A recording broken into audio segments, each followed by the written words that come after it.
Hello बच्चों। क्या आपने कभी सोचा है कि जब भी कभी आप किसी प्लेन मिरर में अपने आप को देखते हो तो जो इमेज दिखती है एक्चुअली वो बिल्कुल आपके बराबर साइज की होती है ना। लेकिन क्या कभी आपने सोचा है कि अगर आप स्केच पेन से जो इंसान आपको दिख रहा है, जो चेहरा आपको दिख रहा है, अगर आप उसकी आउटलाइन करो, ठीक है, तो क्या उस आउटलाइन का साइज आपके बराबर होगा? सोच के देखना। ठीक है, तो इसी सवाल के साथ हम लोग आज का टॉपिक स्टार्ट करते हैं, जिसका नाम है ज्योमेट्रिकल ऑप्टिक्स। पहला लेक्चर है, बिल्कुल शुरुआती चीजें हैं, टेंशन की कोई बात नहीं है, एकदम शुरू से हम लोग सीख रहे हैं। ठीक है, तो इस सवाल का जवाब आप लोग देखिएगा और लेक्चर खत्म होने के बाद, ये फर्स्ट लेक्चर में नहीं, इसका जवाब आपको सेकंड लेक्चर में मिलेगा। ठीक है, बट फर्स्ट लेक्चर में हम लोग और भी चीजें पढ़ने वाले हैं, basic of geometrical optics, optics क्या होता है और क्या क्या इसके बेसिक प्रिंसिपल्स हैं। ठीक है, दूसरे वाले लेक्चर में इसका जवाब मिलेगा। आज जब भी कभी, ठीक है, ये लेक्चर जैसे ही पढ़ खत्म कर चुके हो आप लोग, आप इसको करके देखिएगा और देखना। ठीक है, आप स्केच पेन हो, कुछ भी तरीके से कोई भी चीज हो, तो आप अपनी इमेज को देखते देखते उसकी आउटलाइन ड्रॉ करना और देखना उस आउटलाइन का साइज क्या आपके चेहरे के बराबर होगा। ठीक है, और नहीं होगा तो वो कितना होगा। ठीक है, ये भी सोचने की बात है। ठीक है, तो चलो हम लोग इसके साथ शुरू करते हैं। ठीक है, तो सबसे पहला जो टॉपिक है ज्योमेट्रिकल ऑप्टिक्स में, हम पहले सवाल के साथ शुरुआत करते हैं। ठीक है, हम पहले सवाल के साथ शुरुआत करते हैं ज्योमेट्रिकल ऑप्टिक्स की।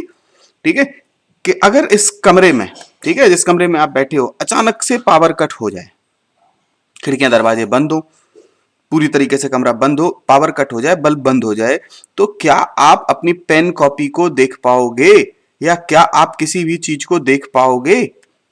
बोलो। जवाब मिलता है नहीं। तो ऐसी कौन सी चीज गायब हो गई जो कि पहले आ रही थी और बाद में चली गई? ठीक है, ऐसी कौन सी चीज थी? जवाब मिलता है लाइट। ठीक है, तो लाइट क्या है? लाइट को अगर हम डिफाइन करना चाहें, सबसे पहले तो हम लोग इसी चीज को डिफाइन करना चाहेंगे कि लाइट क्या होती है। ठीक है, तो लाइट को अगर आप डिफाइन करना चाहो तो लाइट को बहुत सिंपल शब्दों में बताया जा सकता है। Light is a form of energy which makes object visible to our eyes. एक ऐसी एनर्जी है जो चीजों को देखने में मदद करती है।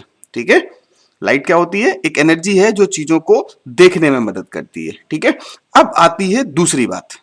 ठीक है, दूसरी बात आती है कि भैया ये जो लाइट है, हमें इसको पढ़ना है, इसको हमें जानना है कि लाइट का नेचर क्या होता है, किस तरीके से लाइट चलती है, लाइट का बिहेवियर कैसा होता है, ये सारी चीज। तो लाइट के बिहेवियर को समझने के लिए एक फिजिक्स में एक यूनिट बनाई गई जिसका नाम रखा गया ऑप्टिक्स।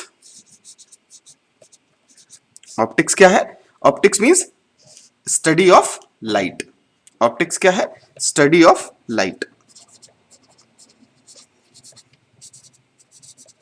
ठीक है, अब स्टडी ऑफ लाइट थोड़ा सा करते हैं, बट एक चीज को थोड़ा सा समझना है कि लाइट होती क्या है। ठीक है, तो लाइट के दो नेचर होते हैं। ठीक है, लाइट के कितने नेचर होते हैं? दो नेचर होते हैं। एक नेचर होता है, बहुत सारे साइंटिस्ट ने कहा कि लाइट जो है वो वेव के तरीके से चलती है। लाइट का जो चलने का तरीका होता है वो वेव के तरीके से होती है। हमारा उद्देश्य क्या? हमारा उद्देश्य है कि हम ये खड़े हैं, आप ये हो और आप हमें देखना चाहते हो। तो देख कब पाओगे? जब हमारी बॉडी से निकलने वाली लाइट आपकी आंखों तक पहुंच जाए। बात समझ रहे हो? अभी अभी हमने कहा है आपसे, लाइट क्या है? लाइट एक एनर्जी है जो चीजों को देखने के काम में आती है। ठीक है, तो अब अगर हम देखना चाहते हैं, हमने कहा कि इस भाई साहब को अगर आप इस आंख से देखना चाहते हो तो आप तभी देख पाओगे जब यहां से लाइट निकल के इस आंख तक पहुंच जाए। क्लियर है बात? लाइट निकल के इस इंसान से इस आंख तक पहुंच जाए तो आप इसको देख लोगे। तो ये लाइट यहां से यहां तक जाएगी कैसे? ठीक है, इसको लेकर के साइंटिस्ट ने दो बातें कही हैं। कुछ लोगों ने कहा लाइट कैसा बिहेवियर शो करती है? वेव का। ठीक है, लाइट का बिहेवियर कैसा होता है? वेव नेचर होता है। ठीक है, वेव नेचर में कैसे कैसे प्रोपगेशन होता है? वेव नेचर में प्रोपगेशन होता है जैसे हर एक जगह जहां से लाइट निकलती है उसको हम बोलते हैं सोर्स। तो सोर्स से लाइट निकलती है इस तरीके से, एक वेव फ्रंट निकलता है। अभी घबराना नहीं वेव फ्रंट का नाम लेके, लाइट ऐसे निकलती है। मतलब वेव फ्रंट को आप ऐसे समझ लो, बहुत मतलब बेसिक तरीके से, कि आपके घर में गेंदा का फूल होता है, सबने देखा है गेंदे का फूल। तो गेंदे के फूल के ऊपर आप एक कैमरा लगा दो और करीब 30 दिन की रिकॉर्डिंग करो और उसको 3 सेकंड में देख लो, तो कैसे होगा? ऐसे ना। तो इस तरीके से गेंदे के फूल जैसी जाती रहेगी। ठीक है, हम बाद में चर्चा करेंगे कि कैसे लाइट का प्रोपगेशन होता है। तो इस तरीके से लाइट चलती रहेगी। तो अगर ऐसे इसके माथे के तिल को इस भाई साहब ने देखने की कोशिश करी तो इस फूल के तरीके से अगर देखे तो भाई साहब फूल बन जाएंगे। बात समझ रहे हो कि नहीं? भाई साहब मूर्ख बन जाएंगे और यहां से यहां तक लाइट का प्रोपगेशन हम अच्छे से नहीं समझ पाएंगे। ठीक है, तो वेव के तरीके से भी लाइट जाती है। और दूसरा तरीका है पार्टिकल। ठीक है, या यूं कह दें हम अपने थोड़ी सी सुविधा के लिए रे ऑफ पार्टिकल। ठीक है, रे ऑफ पार्टिकल। हम्म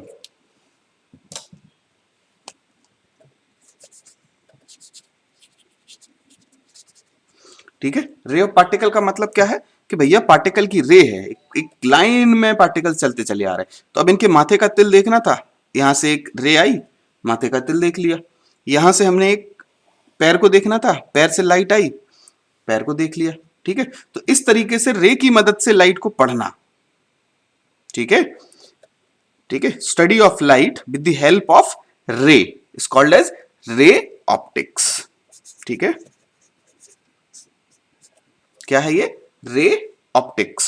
बात क्लियर है? तो रे ऑप्टिक्स मतलब रे की मदद से आपने लाइट की स्टडी करी तो हम इसको बोलते हैं रे ऑप्टिक्स। और इस तरीके से ज्योमेट्री भी थोड़ी सी एनालाइज करनी पड़ती है, इसीलिए इस टॉपिक का नाम एक और हो जाता है ज्योमेट्रिकल ऑप्टिक्स। ठीक है, तो हमने क्या किया, हमने स्टडी ऑफ लाइट किया विद द हेल्प ऑफ रे।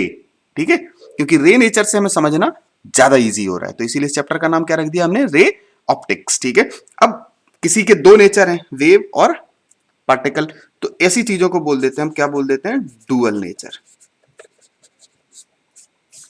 ठीक है, क्या बोल देते हैं? लाइट का ये डुअल नेचर, दो दो नेचर है साहब लाइट के।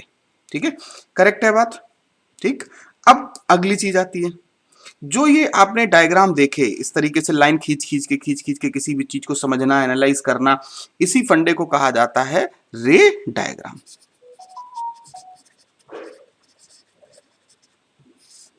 रे डायग्राम का मतलब क्या है? रे डायग्राम मीन्स ऐसा diagram which fulfils our objective with the help of minimum rays. ठीक है, डायग्राम विच शोज या which fulfils our objective with the help of minimum rays. Minimum rays की मदद से हमें हमारा काम पूरा हो जाए, हम उसको बोल देते हैं रे डायग्राम। ठीक है, बात समझे? तो रे ऑप्टिक्स क्या होता है? लाइट की स्टडी हम रे की मदद से करते हैं। और रे कैसे चलती हैं? सोर्स से निकलती हैं। सोर्स माने जिस चीज को आप देख रहे हो वहां से निकल के आपकी आंख तक पहुंचती हैं और इस तरीके से आप उस चीज को देख लेते हो। इसके पैर का अंगूठा देखना था, अंगूठे से लाइट निकल के आंख तक पहुंच गई, आपने पैर का अंगूठा देख लिया। इस तरीके से हम चीजों को देख रहे थे। बोलो ठीक है। अब आते हैं हम अगली चीज पे कि साहब ये रे जो बनी है इनकी प्रॉपर्टीज क्या क्या होंगी। ठीक है, रे की प्रॉपर्टीज क्या क्या होंगी, रे जो है वो किस तरीके से आपका चल रहा होगा, रे किस तरीके से काम करेगा। तो अब उस पे पहुंचते हैं हम लोग प्रॉपर्टीज ऑफ रेज पे। ठीक है, ये रे की प्रॉपर्टीज क्या होंगी?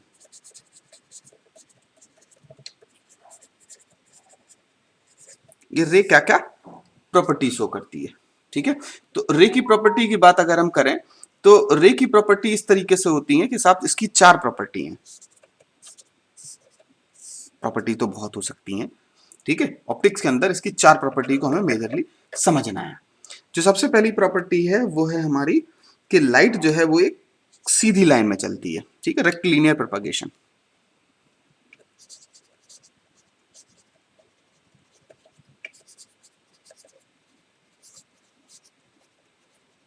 भैया लाइट हमेशा एक सीधी लाइन में चलती है। ठीक है, दूसरी इसकी प्रॉपर्टी होती है। ठीक है, दूसरी प्रॉपर्टी होती है कि भैया इसके तिल से ही कितनी रे निकल रही होंगी, हर तरफ जा रही होंगी रे, इन्फानाइट रे निकल रही होंगी। इसके पैर के अंगूठे से भी इन्फानाइट रे निकल रही होंगी, ये आपस में लड़ती हैं। तो लड़ने के बाद जो है वो दो रे जो है वो एक दूसरे से कोई लेना देना नहीं रखती हैं, यानी कि दूसरी क्या है? इंडिपेंडेंस।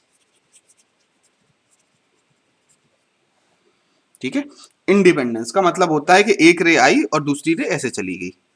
मतलब ये ए थी तो आगे भी ए चली जाएगी, बी थी ये तो टकरा के ये बी में ही बनी रहेगी। मतलब इनका कोई लेना देना नहीं होता है, टकराने के बाद दोनों अपने अपने रास्ते पकड़ लेते हैं। ठीक है, इसको बोलते हैं इंडिपेंडेंस ऑफ लाइट रे।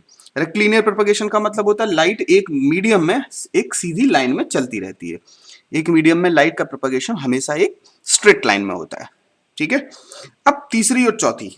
ठीक है, तीसरी और चौथी को थोड़ा सा आगे बढ़ा लो, चौथी को और आगे बढ़ा लो। जो तीसरी प्रॉपर्टी होती है वो होती है रिफ्लेक्शन। किसी भी सरफेस से लाइट की रे टकराती है तो टकराने के बाद वापस उसी मीडियम में लौट आती है। इस फेनोमेना को बोलते हैं हम लोग रिफ्लेक्शन। ठीक है, किसी भी सरफेस से टकराए, रिफ्लेक्शन हो गई। चौथी चीज होती है कि जब लाइट एक मीडियम से दूसरे मीडियम में एंटर करती है, ठीक है, मान लो हमारे और आपके बीच में कांच लग जाएगी मोटा सा, तब भी लाइट हमारी बॉडी से निकल के आप तक पहुंचेगी, पहले कांच में घुसेगी, फिर कांच से बाहर निकल के फिर आपकी आंख तक पहुंचेगी। ठीक है, तो लाइट एक मीडियम में पार कर जाती है, एक मीडियम से दूसरे मीडियम में एंटर कर जाती है। और किस तरीके से एंटर करती है ये समझने के लिए चौथी प्रॉपर्टी है रिफ्रैक्शन। बात आ गई समझ में? तो किसी भी जो हमारी रे है उसकी चार प्रॉपर्टीज होती हैं। कौन कौन सी? सबसे पहली रिफ्लेक्शन, चाहिए सबसे पहली है रेक्लिनर प्रोपगेशन, दूसरी है इंडिपेंडेंस ऑफ लाइट रे, तीसरी है रिफ्लेक्शन और चौथी है रिफ्रैक्शन। ठीक है, लाइट एक मीडियम से दूसरे मीडियम में एंटर कर जाती है, तो किस तरीके से उसकी चीजें बदलती हैं। ठीक है, तो अब तक हम लोगों ने जो भी देखा जल्दी से इस पन्ने को क्विक एक रिव्यू। सबसे पहले देखा किसी भी चीज को देखने के लिए हमें किस चीज की जरूरत पड़ती है? किसी भी चीज को देखने के लिए लाइट की जरूरत पड़ती है, और लाइट के दो नेचर होते हैं, वेव और पार्टिकल। ठीक है, हमें किस तरीके से पढ़ना है लाइट को? With the help of ray. तो इसीलिए study of light is called as optics and we are studying with the help of particle nature, या स्टडी किसकी मदद से कर रहे हैं हम लोग? रे की मदद से। ठीक है, तो study of light with the help of ray is called as ray optics. But इसमें ज्योमेट्री भी इन्वॉल्व होती है, हेंस इसका नाम हम एक और रख देते हैं, क्या क्या रख देते हैं? Geometrical optics. ठीक है, तो ये चीजें क्लियर हुई? बोलो, इनमें कहीं कोई दिक्कत परेशानी समस्या? ठीक है, आगे बढ़े। चलो साहब, तो अब अगली चीजों पे हम लोग पहुंचते हैं साहब कि इनके क्या क्या यूज हो सकते हैं रेक्लिनर प्रोपगेशन के। और देखो बेटा, इस चैप्टर में अगर आपको सच में एक अच्छा एक साउंड नॉलेज चाहिए तो आपको इस चीज पे फोकस ज्यादा करना पड़ेगा, जिसका नाम क्या है? Ray diagram. ठीक है, आपको किस चीज का यूज करना पड़ेगा ज्यादा से ज्यादा? रे डायग्राम का, क्योंकि रे डायग्राम बहुत अच्छा तरीका होता है किसी भी चीज के, किसी भी ऑप्टिकल एक इवेंट को समझने का। ठीक है, किसी भी ऑप्टिकल इवेंट को समझने का बड़ा अच्छा तरीका होता है कौन सा? रे डायग्राम बना के आप उसको समझ सकते हो कि क्या किस तरीके से दिखेगा, क्या किस तरीके से हो रहा होगा, ये तरीका। ठीक है, तो हम लोगों को आज थोड़ा सा शुरू में ये फोकस है कि हम लोग आपको रे डायग्राम थोड़ा थोड़ा समझाएं कि कैसे कैसे रे डायग्राम हमारा मदद करता है, या रे डायग्राम बनता कैसे है। ठीक है, तो हम अगले टॉपिक पे चलते हैं और समझने की कोशिश करते हैं कि रे डायग्राम कैसे बनता है। तो सबसे पहले एक छोटा सा देखो सवाल से ही समझा जाए।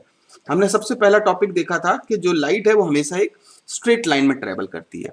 सबसे पहली चीज क्या देखी थी कि light travels in a straight line, मतलब रेक्लिनियर प्रोपगेशन ऑफ लाइट। उसी पे एक एग्जांपल। ठीक है, तो भैया लाइट का एक खास प्रॉपर्टी होता है कि जब वो किसी एक ओपेक चीज से टकराती है तो लाइट क्या हो जाती है? एक तरफ से दूसरी तरफ नहीं पहुंच पाती है, और जहां नहीं पहुंच पाती वहां उसकी क्या बन जाती है? शेडो। ठीक है, तो दूसरी तरफ नहीं पहुंच पाती है तो उसकी बन जाती है शेडो। तो शेडो कैसे बनेगी? चलो साहब, हमने ये भाई साहब लिए, ये ऐसे खड़े हैं, ठीक है, यहां पे एक बल्ब लगा हुआ है, ठीक है, इस बल्ब की ऊंचाई है 2h। ये यहां से खड़े थे 2h की डिस्टेंस पे, मगर इनकी हाइट है कितनी? h। मगर इनकी हाइट है h। ठीक है, h हाइट है, 2h पे ये लैंप लगा हुआ था जिससे रोशनी जाएगी। तो आपको बताना है सबसे पहले find length of shadow. My question is find length of shadow.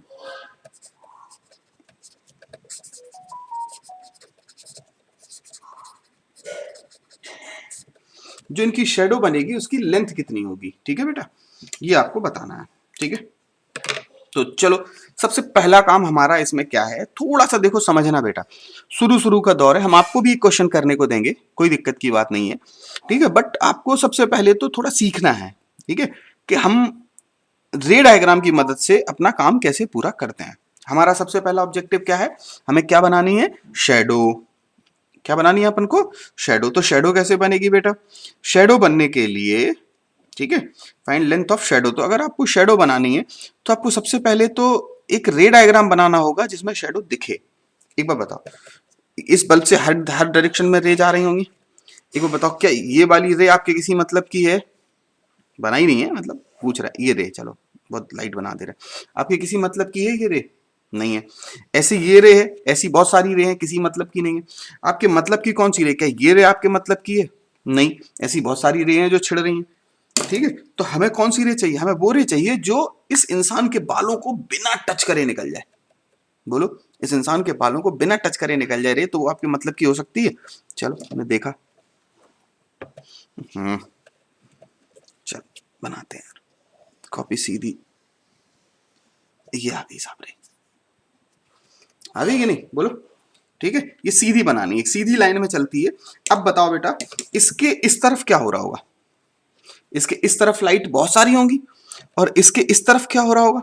इसके इस तरफ सारी की सारी लाइट ये भाई साहब रोक रहे होंगे। तो हमारी शेडो की लेंथ क्या यही हो जाएगी? इसको x बोल दो, जो कि हमें चाहिए। बोलो, x चाहिए हमको। अब किसी भी तरीके से आप ज्योमेट्री बनाओ जिसमें ये x दिख जाए, ये काम आप कर सकते हो खुद से। ठीक है, हमारा काम रे डायग्राम बनाना था, हमने बना दिया। अब आपका काम है ये x कैसे निकाला जाए। ठीक है, तो चलो कोई बात नहीं है, पहला सवाल है, हम देख ले रहे। सबसे पहले थोड़ा सा A B C D E नामकरण कर दिया हमने। क्या आपको लग रहा है कि दो ट्रायंगल बन रहे हैं, ट्रायंगल ए बी सी और ट्रायंगल ए डी सी? ये दो ट्रायंगल बने, क्या ये दोनों ट्रायंगल एक दूसरे के सिमिलर हैं, एक जैसे हैं? देखो, सिमिलर ट्रायंगल है कि नहीं है? ये क्यों? क्योंकि एक एंगल कॉमन, ये भी 90 है, यहां से ये भी 90 है, मतलब दो एंगल बराबर तो तीनों एंगल बराबर, तो ये दोनों सिमिलर हैं। और सिमिलर ट्रायंगल में खास बात होती है कि जो करस्पॉन्डिंग साइड्स हैं उनके रेशियो सेम होते हैं। तो कैसे होते हैं, चलो देखें। अच्छा, अब देखो कैसे हो जाएंगे। A B upon A D, ठीक है, A B upon A D equals to B C upon D E. A B कितना है एक्स, ए डी कितना है x plus 2h, B C कितना है बेटा? बी सी इज h और D is 2h। H H उड़ा दो, यहां से कितना है 2x equals to X plus 2h, x से x उड़ गया, x इक्वल्स टू आ गया हमारा 2h। बोलो क्लियर है? ये बात समझ में आई? ये किस तरीके से हम लोग इस रे डायग्राम की मदद से अपना काम कर सकते हैं। बोलो करेक्ट है? आया ना? ठीक है, तो चलो अब हम देखते हैं एक और क्वेश्चन। ठीक है, ये क्वेश्चन हमारे लिए नहीं है, ये क्वेश्चन आपके लिए है। ठीक है, ये क्वेश्चन आपको करना है अपने स्तर पे। ठीक है, चलो तो क्वेश्चन हम अभी यहां लिख दे रहे हैं, एग्जाम्पल नंबर 1। एग्जाम्पल नंबर 1 बहुत सिंपल सा है, ये समझ में आ गया? ठीक है, इसको लिख लो। ठीक है, पॉज करके लिखते रहो।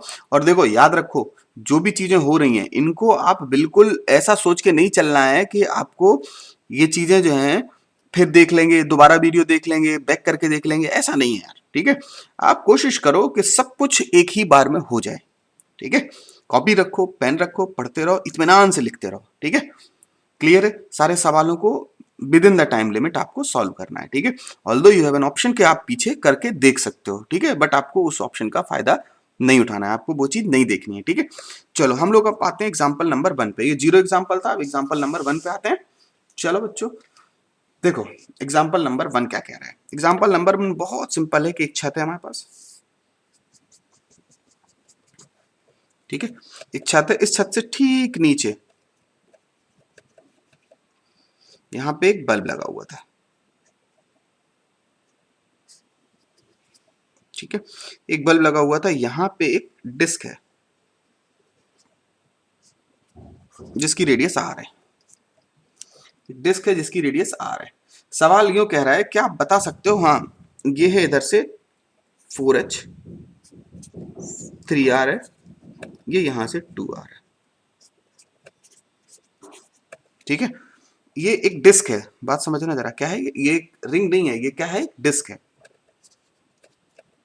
क्या आप बता सकते हो इस डिस्क की शेडो छत पे कितनी बड़ी दिख रही होगी?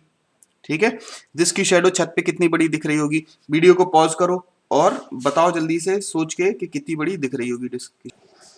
हाँ जी बच्चों, क्या रहा? बना?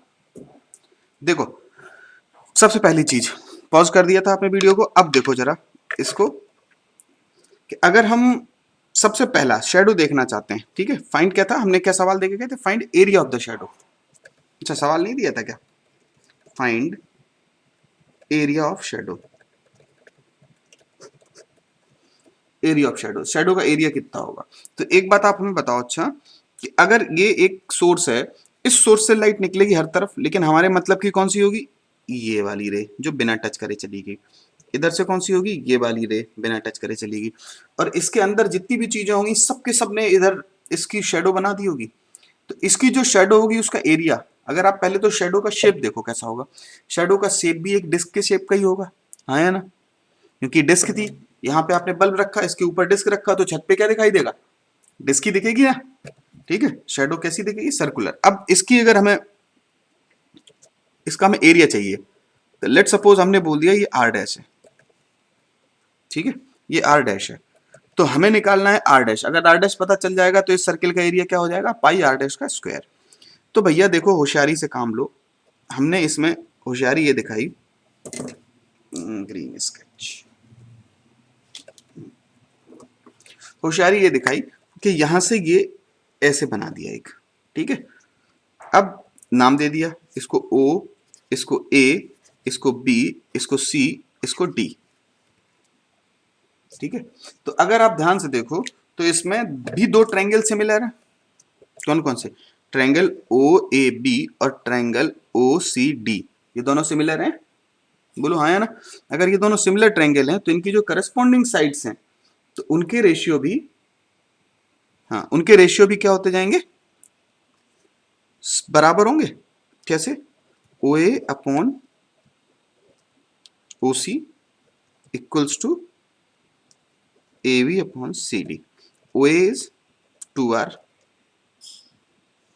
Upon 2r plus 3r equals to A B is r upon C D is r dash. इधर से कितना है 2/5, ठीक है, यानी कि r dash equals to 5r/2। बस फिर कुछ नहीं चाहिए आपको। अब तो आप बेधड़क होके 5r/2 है, एरिया की वैल्यू अगर कोई पूछेगा तो एरिया हो जाएगा हमारा पाई 5r/2 का होल स्क्वायर। बोलो करेक्ट है, हाँ या ना, ठीक है। चलो अब एक सवाल और मन में आ रहा है, इस सवाल को अगर आप ईमानदारी से आंसर करोगे, ठीक है, तो हम आपको बिन मतलब पॉज करके आंसर देना है, और देने के बाद फिर जैसे ही ये मिटाना नहीं है, बस उसको डिलीट नहीं करना है, ठीक है। कमेंट बॉक्स में आप फटाफट आंसर कर दीजिएगा कि कौन से नंबर का प्लेयर होगा, ठीक है। हम अभी एक जनरल केस डिस्कस कर रहे हैं। आप सब लोगों ने क्रिकेट के, सब क्रिकेट देखते होंगे ज्यादातर लोग, डे नाइट मैच भी होता है क्रिकेट में। क्रिकेट में क्या आपने कभी नोटिस किया है कि खिलाड़ियों की 5-5 शैडो दिखती हैं, 4-4 शैडो, सॉरी 4 शैडो दिखती है खिलाड़ियों की, नोटिस किया है, ठीक है। तो अब उसी पे एक क्वेश्चन है, बट उससे पहले हम आपको एक जनरल बात बता दें। जनरल बात क्या है कि जैसे अगर आपको इस इंसान की शैडो देखनी थी, ठीक है, इस इंसान की शैडो देखनी थी, तो आपने बहुत अच्छे से जाना था कि इस इंसान की इससे शैडो बननी है, तो इसके पीछे बनेगी, और जितना ये दूर होगा उतना ही बड़ी बनेगी, ठीक है। अरे एकदम बल्ब के नीचे आ जाएगा तो शेडो ऊपर बन जाएगी, और अगर दूर जाता रहा तो शेडो की लेंथ भी बड़ी होती जाएगी, है ना। ये बात को ध्यान में रख के आपको आंसर करना है, ठीक है। स्टेडियम है एक,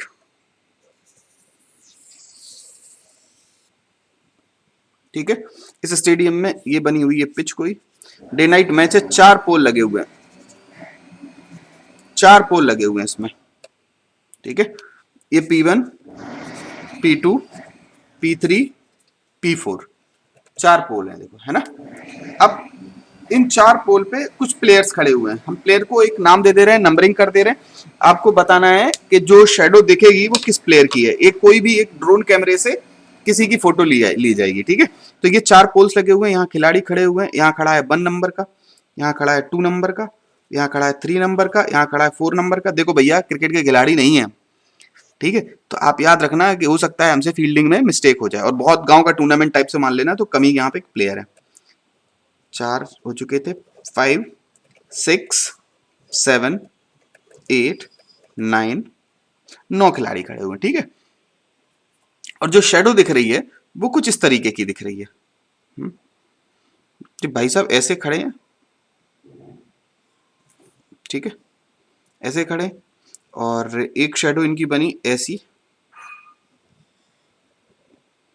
दूसरी शेडो बनी ऐसी, तीसरी शेडो बनी ऐसी, चौथी शेडो बनी ऐसी। क्या आप बता सकते हो कौन से प्लेयर है? वीडियो को पॉज करके फटाफट सोचो और सोचने के बाद जो भी आपका आंसर आएगा वो कमेंट बॉक्स में लिखो। ठीक है, ये कौन से प्लेयर होंगे ये?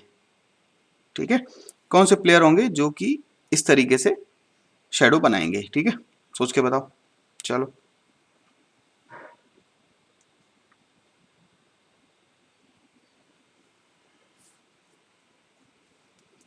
चलो बताते हैं।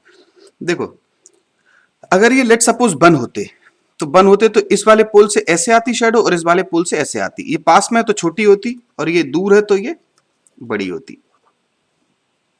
लेकिन ये शेडो और ये शेडो अलग है, इसका मतलब वन तो नहीं है। थोड़ा सा दिमाग लगाएं हम तो इसकी दो शेडो ये और ये बराबर बराबर और छोटी हैं। ठीक है, तो या तो ये हो सकता है कि भैया ये इधर से बने, या ये हो सकता है इधर से बने। 3 और 4 हो सकते हैं। P1 की बात करोगे तो 3 वाले में इधर बड़ी बनेगी, इधर बड़ी बनेगी, और 4 वाले में देखोगे तो इधर बड़ी बनेगी और इधर बड़ी बनेगी, क्योंकि दूर है। तो ये तो है नहीं, यही है 3 वाला। क्यों? देखो, ये दो पास पास है तो इनसे छोटी छोटी शेडो, ये दूर दूर है तो इनसे बड़ी बड़ी शेडो। बोलो, तो ये कौन से नंबर का प्लेयर हो गया? ये हो गया हमारा 3 नंबर का प्लेयर। वेरी गुड, शाबाश। ठीक है, तो समझ में आया? ठीक, चलो। तो हमने शेडो शेडो काफी खेल लिया, और ये भी था कि थोड़ा सा जानना समझना भी जरूरी था कि क्या किस तरीके से हो रहा है। अब कभी कभी आपने एक चीज और नोटिस करी होगी अक्सर, ठीक है, कि जो भी जैसे पक्षी वक्षी होते हैं या कोई प्लेन होते हैं तो उनकी शेडो धरती पे नहीं आती। ठीक है, उसकी वजह भी बता दे रहा है। उसमें क्या होता है, उसमें सन सोर्स होता है और बहुत बड़ा सोर्स होता है, ये अर्थ है। कोई चिड़िया ऐसे है, ठीक है, तो अगर एक पॉइंट सोर्स होता है, एक बिंदु पे होता सोर्स, तब तो हर तरफ से लाइट जाती और इसकी शेडो बड़ी बना देती। लेकिन क्या होता है, यहां से जाने वाली लाइट यहां तक घुस गई, यहां से जाने वाली लाइट यहां तक घुस गई। ठीक है, तो अब और थोड़ी सी इधर वाली रे इधर आ गई, इधर वाली रे इधर आ गई, तो कहीं भी कंप्लीट डार्कनेस नहीं मिली। बात समझ रहे हो? सन क्या है, बहुत बड़ा सोर्स है, और जब बहुत बड़ा सोर्स होता है तो हर तरफ से लाइट फेंकता है। तो जो दूर वाली लाइट है वो ऐसे आ जाती है और कभी इंसान की शेडो या कभी किसी भी पक्षी की, किसी भी चीज की शेडो जमीन पे बनने नहीं देती। बात समझ रहे हो कि नहीं? ठीक है, तो इसी वजह से जो पक्षी वगैरह होते हैं उनकी शेडो धरती पे नहीं दिखती है। ठीक है, क्योंकि अगर हमारे सोर्स का साइज काफी बड़ा हो जाए तो। ठीक है, चलो अब थोड़ा सा हम और आगे चलते हैं। तो हमने ये चीज देख ली, ठीक है। ठीक, अब हम आते हैं अगली चीज पे कि भैया दूसरी प्रॉपर्टी थी इंडिपेंडेंस ऑफ लाइट रे। यही थी दूसरी प्रॉपर्टी, इंडिपेंडेंस ऑफ लाइट रे। तो इसमें तो कुछ खास है नहीं भैया, यही बताने के लिए कि दो रे टकराती हैं, टकराने के बाद दोनों एक दूसरे की अपने अपने रास्ते पकड़ लेती हैं। ठीक है, अब तीसरी प्रॉपर्टी पे आते हैं जिसका नाम है रिफ्लेक्शन। ये थोड़ा सा काम की है। ठीक है, तो रिफ्लेक्शन क्या होता है इसको जरा समझते हैं।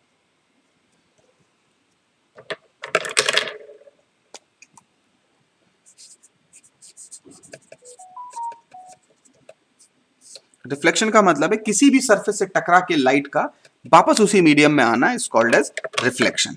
ठीक है, होता कैसे है कि भैया ये हमने एक सरफेस ले ली, ठीक है, इस सरफेस पे एक लाइट की रे आ रही थी। ठीक है, एक लाइट की रे आई ऐसे करके। ठीक, ये आई है, इंसिडेंट हो रही है, तो हमने इसको नाम दे दिया इंसिडेंट रे। आई मतलब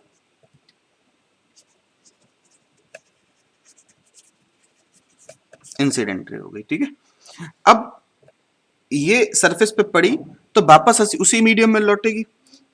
ठीक है, जिस पॉइंट पे पड़ती है उसको बोलते हैं पॉइंट ऑफ इंसिडेंस। तो इस चीज को समझने के लिए कि ये वापस किसी मीडियम उस मीडियम में जाएगी, तो हमने क्या किया, एक नॉर्मल ड्रॉ कर लिया। ठीक है, नॉर्मल कोई वैसी चीज नहीं है, ठीक है, जो कि बाकी में एग्जिस्ट करती है। तो हमने इसको खुद से बढ़ाया। खुद से जब कभी आप किसी चीज को बढ़ाते हो तो आप उसको डॉटेड लाइन से लिखते हो। ठीक है, एन मतलब क्या हो गई, नॉर्मल। और ये टकराने के बाद फिर वापस उसी मीडियम में लौट गई। ठीक है, क्योंकि रिफ्लेक्ट होके आई है तो इसको हमने नाम दिया reflected ray.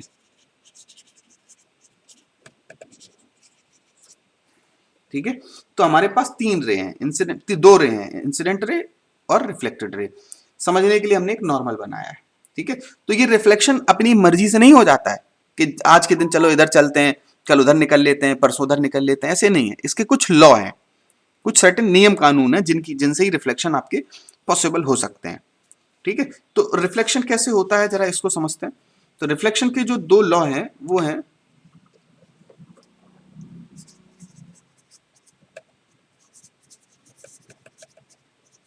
Laws of reflection. जो फर्स्ट लॉ है वो ये कहता है कि साहब ये incident ray I, normal N और रिफ्लेक्टेड रे आर तीनों एक ही प्लेन में होते हैं।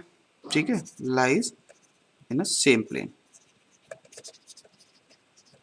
ठीक है, इन तीनों का प्लेन एक होता है। प्लेन एक होने का मतलब है कि भैया ये मान लो जैसे ये आपका ब्लैंक पेपर, ब्लैंक पेपर तो मिले अल्लाह,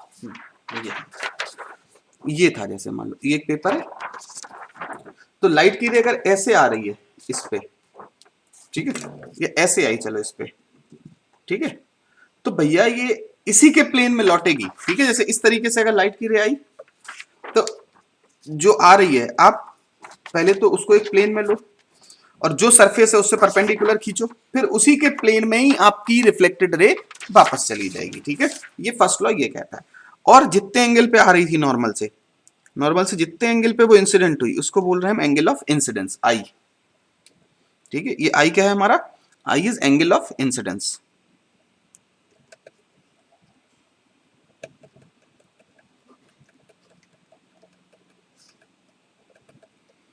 ठीक है, जितना हमारा एंगल ऑफ इंसिडेंस होगा उतना ही हमारा एंगल ऑफ रिफ्लेक्शन। जितने एंगल पे लाइट की रे आएगी उतने ही एंगल पे लाइट की रे लौट जाएगी।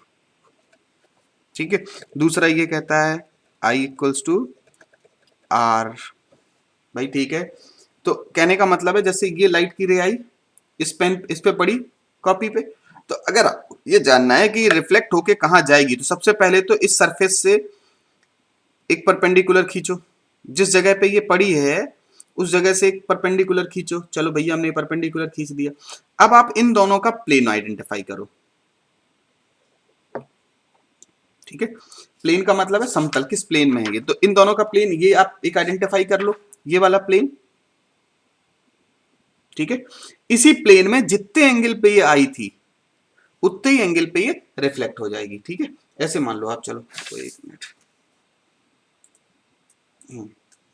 ये मान लो चलो। ठीक है, ये जैसे इधर से आई थी, ये था वो पेपर। ठीक है, इस पे लाइट की रे ऐसे आई। ठीक है, यहां से आपने परपेंडिकुलर खींचा तो जितने एंगल पे आई थी उसी के प्लेन में उतने ही एंगल पे आप वापस भेज दो। ठीक है, तो बात आ गई समझ में। ठीक, तो दो लॉ होते हैं, पहला कहता है कि incident ray normal reflected ray एक ही प्लेन में रहते हैं, और दूसरा रहता है जितने एंगल पे इंसिडेंट होगी लाइट की रे उतने ही एंगल से रिफ्लेक्ट भी होगी, आई इक्वल्स टू आर होगा। क्लियर है बात। ठीक है, चलो साहब अब बढ़ते हैं जरा सा आगे। ठीक है, जरा सा आगे बढ़े और इस रिफ्लेक्शन की कुछ और चीजें जरा समझते हैं। ठीक है, रिफ्लेक्शन से क्या क्या चीजें कैसे कैसे होती हैं। ठीक है, तो लॉ ऑफ रिफ्लेक्शन एकदम क्लियर हो गया। ठीक, अब रिफ्लेक्शन दो टाइप का होता है बेटा। ठीक है, थोड़ा सा बताना जरूरी है। रिफ्लेक्शन दो टाइप का होता है, एक मिनट। रिफ्लेक्शन दो टाइप का होता है।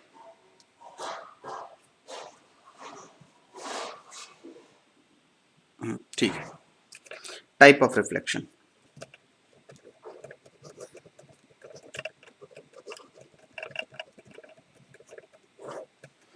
ये हमें लगता है विजिबल नहीं है इतना ज्यादा ना इनकी, चलो स्केच पेन से ही लिखते हैं। ठीक है, तो टाइप ऑफ रिफ्लेक्शन, रिफ्लेक्शन कितने टाइप का होता है। रिफ्लेक्शन बेसिकली आपका दो टाइप का होता है। एक होता है बाई स्मूथ सरफेस, दूसरा होता है बाई रफ सरफेस।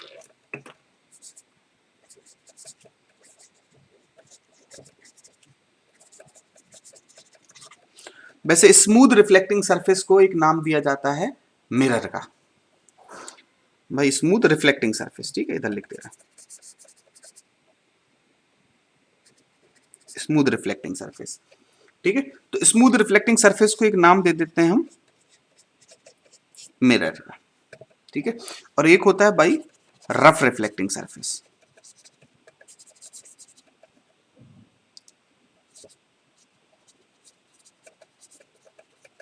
ठीक है। स्मूथ रिफ्लेक्टिंग सरफेस का मतलब होता है ऐसी सरफेस, ठीक है, जो कि स्मूथ हो। मतलब जनरली ये बनती कैसे है, बनती है किसी भी कांच के टुकड़े के पीछे पॉलिश कर देते हैं, तो जहां पॉलिश कर देते हैं उसकी उल्टी सरफेस चमकती है, ठीक है, और इसको बोल देते हैं मिरर। अब ये प्लेन सरफेस को आपने पॉलिश किया तो ये कैसा मिरर हो गया, प्लेन मिरर, प्लेन मिरर, ठीक है।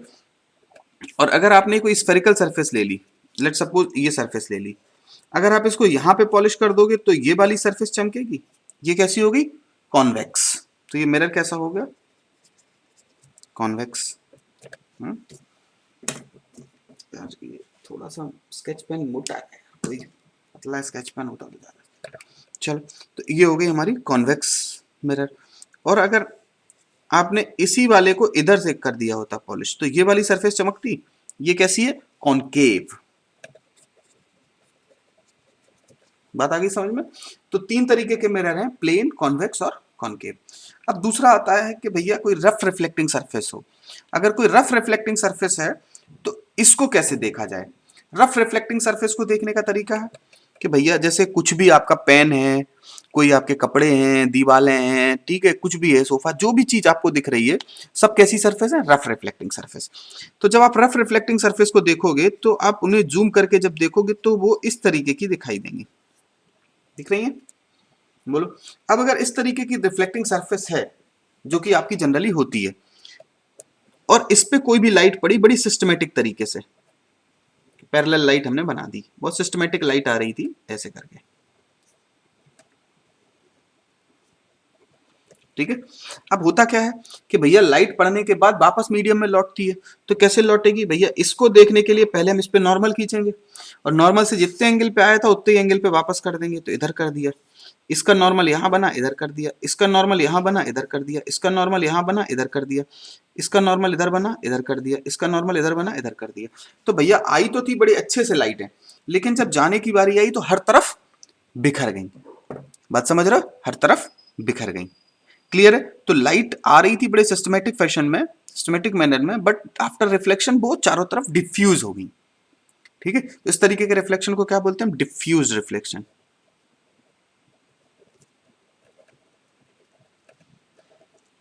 ठीक है। डिफ्यूज रिफ्लेक्शन, डिफ्यूज रिफ्लेक्शन का मतलब है हर तरफ बिखर जाना, और शायद डिफ्यूज रिफ्लेक्शन की वजह से ही हम चीजों को देख पाते हैं।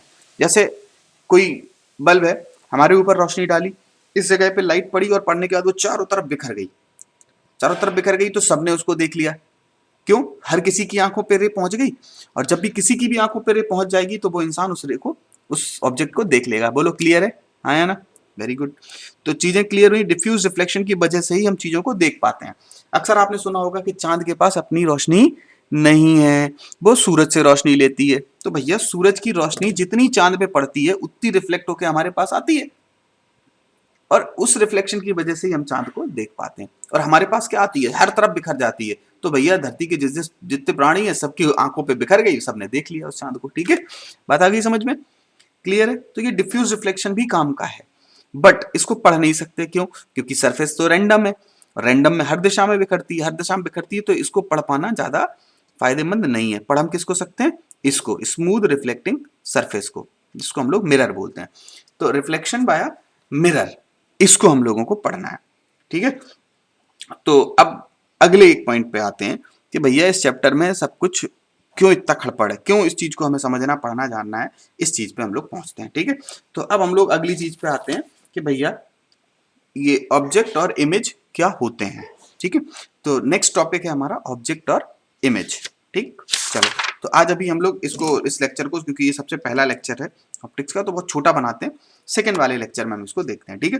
तो आप, ये बहुत बेसिक इन्फॉर्मेशन थी, आप इसको चाहो तो 1.5x पे भी देख सकते हो, तो फटाफट फटाफट देख लेना, समझ लेना, ठीक है। हम लोग दूसरे लेक्चर में मिलते हैं जल्दी, ठीक है। तो आज का लेक्चर इतना ही रखते हैं हम लोग। नेक्स्ट वाली क्लास में हम लोग देखो किन किन चीजों को देखेंगे, नेक्स्ट क्लास में देखेंगे कि क्या होता है ऑब्जेक्ट और कहाँ बनती है उसकी इमेज, ठीक है। ऑब्जेक्ट और इमेज का बेसिक फंडा क्या है और किस तरीके से। तो आज के लेक्चर में हम जरा सा समराइज करें, तो आज के लेक्चर में सबसे पहले हमने ये देखा लाइट, और दूसरी चीज है कि इसकी प्रॉपर्टीज क्या क्या होती हैं, ठीक है। और तीसरी चीज ये थी कि हमने बेसिक बेसिक जाना था कि भैया रे डायग्राम क्या होता है और कैसे बनता है। ठीक है, तो चलो आज इतना ही रखते हैं हम लोग, अगली वाली क्लास में फिर मिलते हैं। ठीक है, थैंक यू।